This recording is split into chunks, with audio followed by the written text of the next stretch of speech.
Indiana Newsdesk is made possible in part by Smithville, Fiber Internet, Security Solutions, and Voice in Southern Indiana. More information at smithville.com. Mallard Grodner Attorneys, providing legal services to clients and the community. Understanding, expertise, results. Bloomington and Indianapolis. lawmg.com. IU Center for Rural Engagement, extending IU Bloomington resources to improve Hoosier lives in partnership with communities and organizations. rural.indiana.edu. And by WTIU members. Thank you. Coming up on Indiana Newsdesk. Love him or hate him, you can't deny the impact Coach Bob Knight had on the game of basketball. You know, they talk about my temper or something. You know, well, my temper won a hell of a lot of basketball games. Coming up, we remember the general who died this week at age 83. Some Gary residents have filed a lawsuit in an effort to stop the state from allowing industrial polluters in their communities. We're not a throwaway city. We deserve clean green spaces, clean air and water, and healthy people. Ahead, details of the complaint and how much authority the state has in deciding which companies get permits. And time is running out to see the famous foliage in Brown County.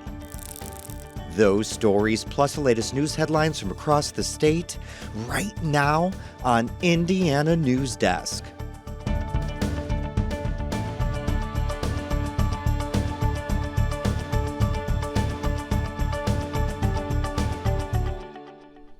Welcome to Indiana Newsdesk. I'm Joe Wren. In life and in death, legendary Indiana coach Bob Knight did things his way. Knight died this week at age 83 after a long illness. The general was a looming force in college basketball for the nearly 3 decades he coached the Hoosiers. His teams hung 3 banners in Simon Scott Assembly Hall. A makeshift memorial is growing outside the arena now. You can call a guy, you know, a bad guy because he talks to people the way he does or whatever, but it makes him a great teacher. But for all the winning, Knight was just as known for his controversies on and off the court. While critics fumed about his conduct, his defenders rallied behind him.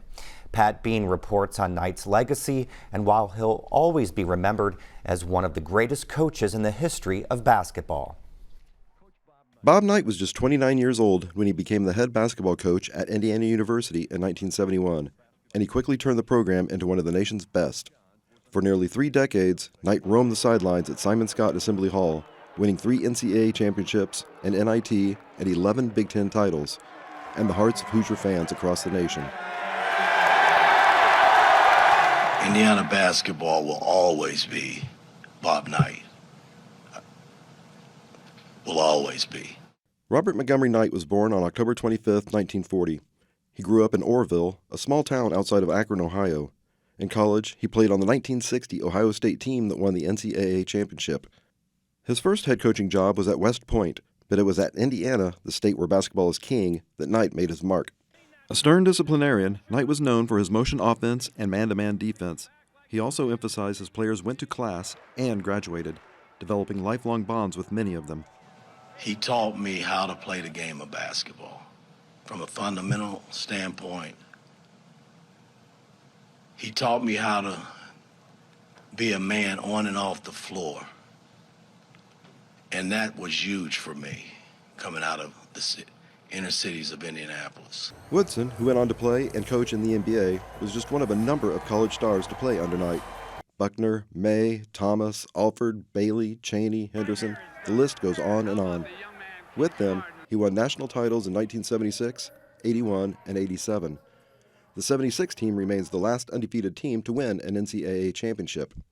During his induction into the Basketball Hall of Fame in 1991, he said all of his accomplishments were because of his players. I've never felt comfortable with the award Coach of the Year or Coach of anything. I think there's a much more appropriate nomenclature that could be used, and that would be Team of the Year. But he had a fiery side, never afraid to berate an official or a player during a game. You know, they talk about my temper or something. You know, well, my temper won a hell of a lot of basketball games.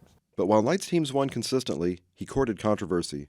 He was charged with assaulting a police officer in Puerto Rico in 1979, and his response to how he handled stress in a 1988 interview with NBC's Connie Chung drew national outrage. If rape is inevitable, relax and enjoy it. I mean, that's just an old term that you're going to use. The plane's down, so you have no control. You know, I'm not talking about God. I'm not talking about the act of rape. Don't misinterpret me there. On the court, one moment from a February game in 1985 against Purdue may top them all. Have the honors shooting the technicals. Looky here. Bobby Knight just threw his chair clear across the free throw lane. But his antics caught up with him in September of 2000 when he was fired for violating the university's zero-tolerance policy after allegedly grabbing a student. In an early morning telephone conversation with Coach Knight today, I gave him the option of resigning as head basketball coach. He declined, and I notified him that he was being removed as basketball coach, effective immediately.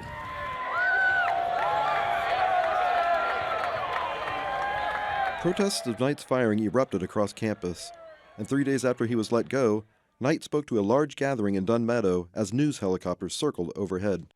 Just as I've always wanted our players to be a part of the student body, so too have I always wanted our students to be a part of our team. For nearly 20 years, Knight avoided anything to do with Indiana University, but in 2019, he and his wife Karen moved back to Bloomington. Then, at halftime of a game against Purdue on February 8, 2020, and surrounded by dozens of his former players, Knight walked onto the court at Assembly Hall to a standing ovation.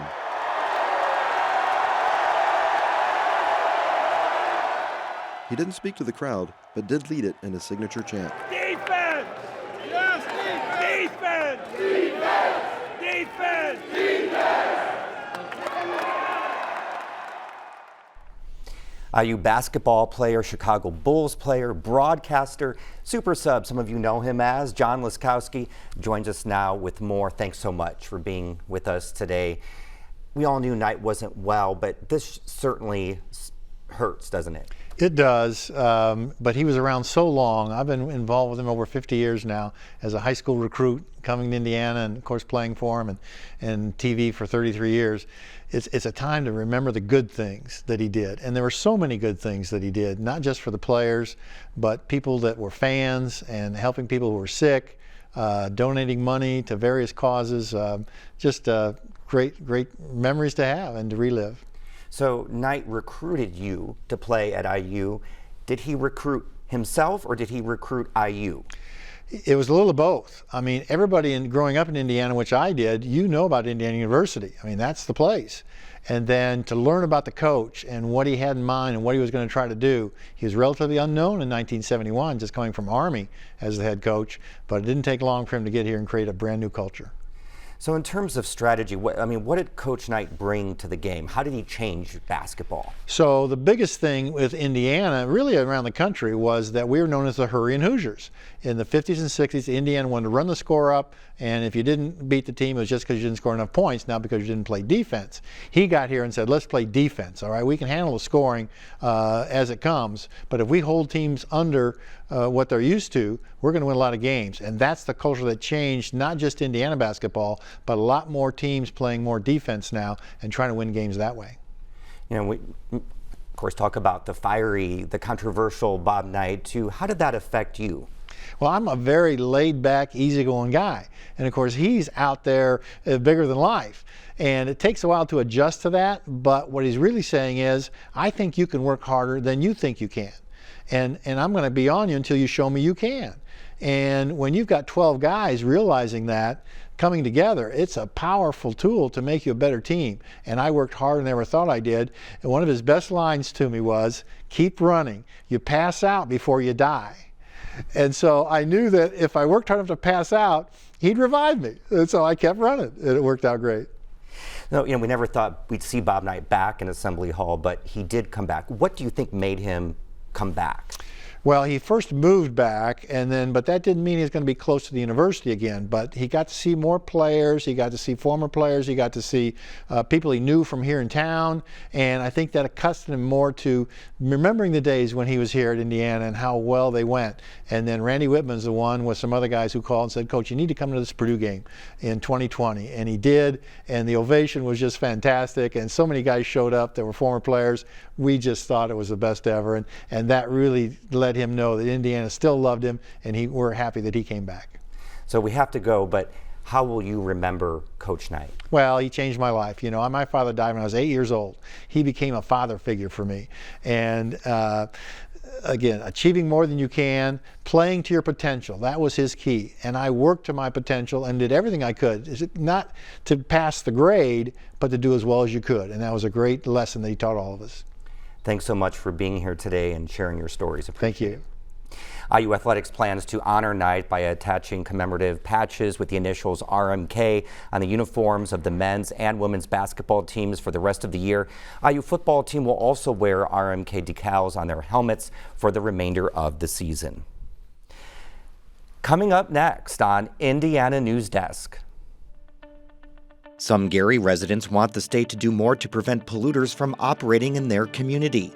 But how much power does the state really have in deciding which companies get permits? Plus, Indiana's fall colors are on full display in Brown County, a visit to the state park known for its beautiful views. These stories and more right here on Indiana Newsdesk.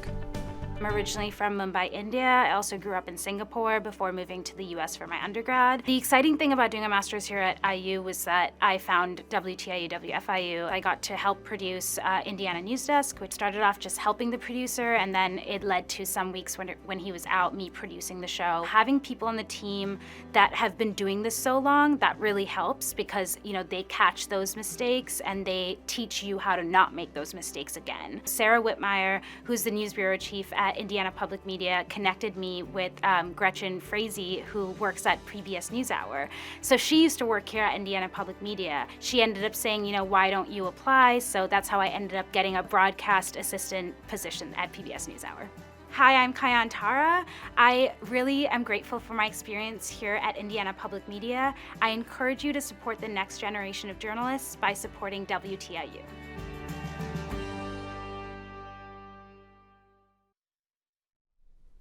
Welcome back to Indiana Newsdesk. Residents say the city of Gary has long been a dumping ground for industrial facilities that pollute their air, soil, and water. Some residents want to change that. They filed a civil rights complaint against the state, which they say continues to allow these facilities in their community. Rebecca Thiel reports, while the Indiana Department of Environmental Management says it doesn't have the authority to deny permits in communities overburdened by pollution, the federal government disagrees.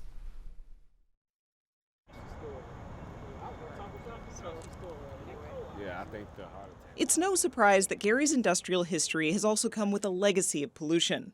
We met local historian Corey Shepard by the old Georgia Pacific paper mill, which made things like paper towels and tissues from the late 1940s until it closed in the early 2000s. When this was in full swing, they just polluted the river, they polluted all the land back here, they dumped wherever they wanted to dump, and other companies from outside of the city actually used to use their landfills as well. And it was just a dumping party and just pollution all over the place. Even the story of how the city was founded brings up environmental justice concerns. Shepard says back in the early 1900s, the company that would eventually become part of U.S. Steel was looking to expand their plant in Chicago. But residents near the plant weren't having it. Instead, Shepard said the company decided to build in an area with less resistance, northwest Indiana, where executives already own some of the land for hunting. And it just seems like we have not learned the lessons from the past at all. They still allow for these companies to come to Gary specifically. You don't hear them trying to establish these types of companies in Crown Point or in Sherrillville. It's true that if you look at a map of industrial plants and hazardous waste sites in northwest Indiana, they all seem to cluster around cities like Gary and East Chicago, where at least 80% of residents are Black, Latino, or other people of color. So when the state extended the permit for a waste processing plant, residents with GARD, Gary Advocates for Responsible Development, had had enough. Steel City Academy Charter School sits right across the street from the proposed Maya Energy plant. If it gets built, residents worry it could mean more pollution and truck traffic near where these kids learn and play. They also worry it could pollute a rare artisan well nearby where water naturally bubbles up from the ground. GARD filed a federal civil rights complaint against the Indiana Department of Environmental Management for extending Maya Energy's permit. Co-founder Kimmy Gordon says this discrimination is nothing new. But GARD felt like now was the right time to act. The Biden administration has made environmental justice a focus. If we continue to allow this to happen time and time again and over, when Gary is at full capacity for industrial pollution and contaminants, then where will we be? If not now, then when?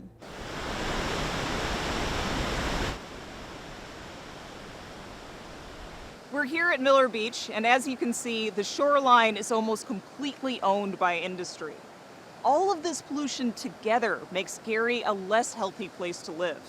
The Environmental Protection Agency says states should keep this in mind when granting air permits. It's something called cumulative impacts. In the case of Maya Energy, IDEM says it doesn't have the authority to take that into account. The agency says it can't deny a permit or make it more strict based on environmental justice concerns alone. It says it can only look at a single permit and decide if it meets the rules or not. But experts at the EPA disagree. If the question is whether or not some states, any state, has authority to take cumulative impacts into account in permitting, the answer is yes. Lotto says nothing prevents a state like Indiana from factoring in total pollution in an area when granting permits.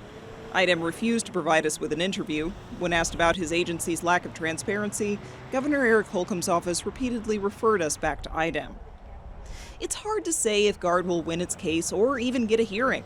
The EPA has taken up few federal civil rights complaints, and even fewer have been found in activists' favor. This summer, the agency abandoned a major civil rights investigation into Cancer Alley, a heavily industrial part of Louisiana that has some of the highest cancer rates due to air pollution in the country. Still, Kimmy Gordon says part of being an activist is not giving up hope. We're not a throwaway city. We deserve nice parks in all areas of Gary. We deserve clean green spaces, clean air and water, and healthy people. And when you have healthy people, you have happy people. And so 20 years from now, I want to see a bunch of happy people. It's not clear when the EPA will decide whether or not to take up the case. For Indiana Public Broadcasting, I'm Rebecca Thiel. Well, we're joined now by Callie Lichter for the latest headlines from around the state. Hi, Callie. Hi, Joe. The State Department of Health says there have been 2 flu-related deaths this season. The IDOH didn't disclose the identities of the victims or where they were from. 270 Hoosiers died after contracting influenza during the 2022-23 flu season, which typically runs from October through May. Open enrollment for 2024 coverage on the healthcare marketplace is open. Advocates say this year's application will have a small change, 3 new demographic questions. The marketplace allows individuals and families who aren't covered to compare and apply for insurance plans from private insurers created by the Affordable Care Act. The new questions are optional and collect information on sexual orientation and gender identity. I'm afraid that they will feel like they can't answer honestly, because it will be somehow communicated to the health care provider network, or the insurer. Thomas says the data will be used to analyze health disparities and access to coverage. People who enroll on or before December 15th can get coverage that begins on January 1st. Coverage for those who enroll between December 16th and January 16th will start on February 1st. Former Indiana Governor and Vice President Mike Pence could still have a place in national politics despite dropping out of the presidential race Friday. Ethan Sandweiss reports. When Pence withdrew, he was 5th in national polls, and his campaign had amassed just $1.8 million by October and shouldered more than $620,000 in debt. Still, Professor Paul Helmke at Indiana University's O'Neill School says Pence still has standing in Washington. If if one of the challengers gets it, I could see him endorsing them and working for them, and maybe looking for a role in a Haley administration or a DeSantis administration. Acting director of the Mike Downs Center for Indiana Politics, Mike Wolf, says Pence could find himself working as a D.C. consultant. There's always a place for experienced politicians in Washington as far as consulting and doing some of those other kind of aspects. He has plenty of friends in the kind of religious conservative movement. Pence is the first major candidate in the Republican primary to end his presidential bid. Helmke says Pence's problem was he lost the evangelical conservative base that had made his career. For Indiana Newsdesk, I'm Ethan Sandweiss. A former 9th District congressional candidate and leader of Monroe County's Tea Party movement is serving time in prison for money laundering and wire fraud. According to the U.S. Attorney's Office, 73-year-old Robert K. Hall conspired with others to defraud multiple businesses through email schemes and to defraud multiple states and the Small Business Administration by taking advantage of COVID loan and unemployment programs. In total, Hall attempted to steal nearly $670,000. Hall was sentenced to 3 years in federal prison. Some Indiana lawmakers raised concerns about the proposed Medicaid reimbursement rate for a common behavioral treatment for people with autism. They say it could put access at risk. The director of Indiana Medicaid formally presented the new rate at a recent state budget committee meeting. Abigail Ruman and Katie Spack report. Providers say applied behavioral analysis therapy builds communication skills and addresses behavioral problems. The proposed Medicaid reimbursement rate for ABA therapy has been opposed by providers and parents since the initial announcement in August. The current proposed rate from the Family and Social Services Administration is about $68 per hour. Senator Fatty Kadura says the amount could make it difficult for providers to continue care in the state. I have a document in front of me from one of the providers saying if we operate below the $76, we're going to go into a crisis mode. Representative Gregory Porter says FSSA's rate creates more barriers for people seeking ABA services. I'm very concerned that we will not meet the needs of individuals within the state of Indiana, particularly minorities and rural and suburban communities. Porter is advocating for a $4 increase to the rate to help providers stay open. For Indiana Newsdesk, I'm Katie Spack. The new reimbursement rate is set to go into effect on January 1st, 2024. Indiana University President Pamela Whitten is promising millions for life and health sciences. Whitten detailed plans for the Bloomington and Indianapolis campuses at her State of the University address this week. IU will build 2 new institutes in Indianapolis. This announcement comes ahead of the IU Indianapolis's launch in July. Whitten is increasing STEM investments for the new campuses. IU Bloomington will receive more faculty and renovations in health and biology spaces. We choose the path of transformation and progress, a path that gives us a clear view of the challenges ahead and the fortitude, flexibility, and conviction to embrace them. It's a path that leaves us looking to tomorrow with excitement. Whitten says these investments will build collaboration within the university and around the state. Bloomington's Lower Cascades Park and Old State Route 37 may be considered for a local historic designation. The city's Historic Preservation Commission could start the nomination process in November. I don't know a world in which this park is not a historic object to save. What universe is this not a historic park? The effort is led by residents hoping to preserve driver access to Old State Road 37. It's a response to Mayor John Hamilton's plan to close part of the road to drivers and make it a biker pedestrian trail. Older guys like me, I'm done riding my bike, and I enjoy the park coming through the most historic road in the most historic park in the city. A historic designation would require input from the commission. The city council ultimately would have to approve the historic designation. And this cafe is one of a kind in Monroe County. A mother and daughter duo, Amber and Kara Moore, opened the B-Town Meow Cafe to help shelter cats find homes. The cafe partners with the Bloomington Animal Shelter. Kara says the new space allows her to care for cats she wouldn't have been able to help otherwise. Honestly, it's kind of like a second home here. Come here. I go home with my 2 cats and I come here and see my other kitties. The cafe in Ellettsville sells drinks and desserts for guests to enjoy while watching the cats through the glass. And Joe, if you're looking for a new furry friend, they have 5 adoptable cats in a range of ages and personalities. Those cinnamon rolls look good too. Oh, yes, they do. Thanks, Callie. Thanks, Joe. Well, Brown County ranks high on the fall foliage destination list each year, but the clock is ticking to get out and enjoy the colors. It's really when tourists and residents can really have Mother Nature at her finest, right? It's just incredible. The New York Travel Guides ranked Brown County State Park 3rd this year as one of the best state parks in the country to view fall foliage. Southern Indiana will hit peak fall colors this week. If you want to get more fall colors, though, neighboring states, including Tennessee, Kentucky, and Illinois, won't hit their peaks until November 13th. That's the end of this program, but our work continues online as we cover the news throughout the week at WTIUnews.org. Have a great weekend.